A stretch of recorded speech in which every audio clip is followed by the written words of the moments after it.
day. We're at Sibos 2015 in Singapore, one of the financial capitals of the world. My name is Chris Principe. I'm from Financial IT, and I have the pleasure of having with us today Ian Kerr, CEO of Bolero. Morning, Ian. Morning, Chris. How you doing? Great. Nice to see you again. Okay. Just to keep you for a couple of minutes. Sure. What I'd like to know is, what are you doing here in Sibos that in terms of the trends and some of the things that you're hearing, particularly as it applies to Bolero? Yeah, sure. Basically, we are a connectivity platform for world trade. So our role in life is to bring together some of the world's largest corporates with their trading counterparties, their respective financial institutions, carriers, insurers, all the involved parties in trade, and we move the trade documentation around electronically and securely. So I think that some of the things that we're talking about this week really are how we can increasingly digitize the world of trade for the benefit of all parties.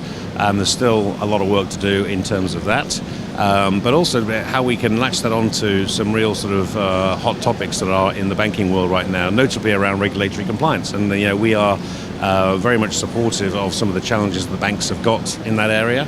Obviously, in terms of KYC, visibility, transparency, anti-money laundering, Bolero is based around a secure platform. We enroll people through a rule book, which we authenticate people before they enroll. We have the concept of a title registry, so we're keeping track of actually who owns title to the goods at any one time as that trade transaction completes. We're a full electronic auditable platform and a secure software as a service environment. So we help these guys with all of the boxes that they need to tick. I think one of the things that's actually happening is that the world of regulated compliance is not going to get any easier going forward, if not probably the reverse.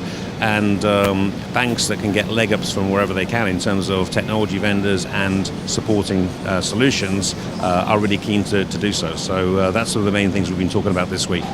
Well, great. I mean, some of the takeaways from what you just said, of course, digitalization, particularly in the cross-border trade, is a very important thing. But what I found interesting is that the Bolero rule book, of course, has been established for quite a long time. But it's never changed. It's actually never changed since the get-go.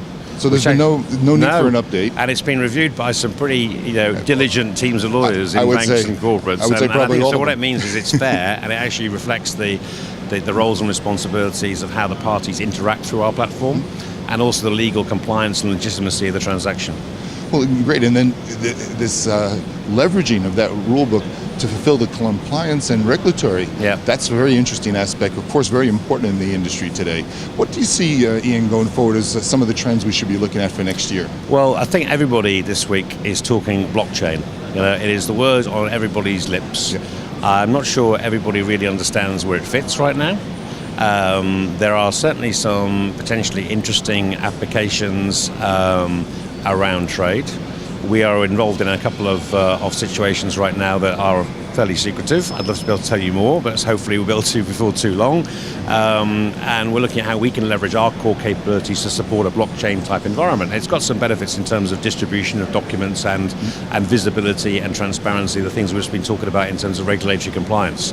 So I think in the next 12 months between now and Sibos in Geneva, which is quite an interesting place for it to be in terms of the trading community, we may see blockchain finding the right application areas where it can best fit.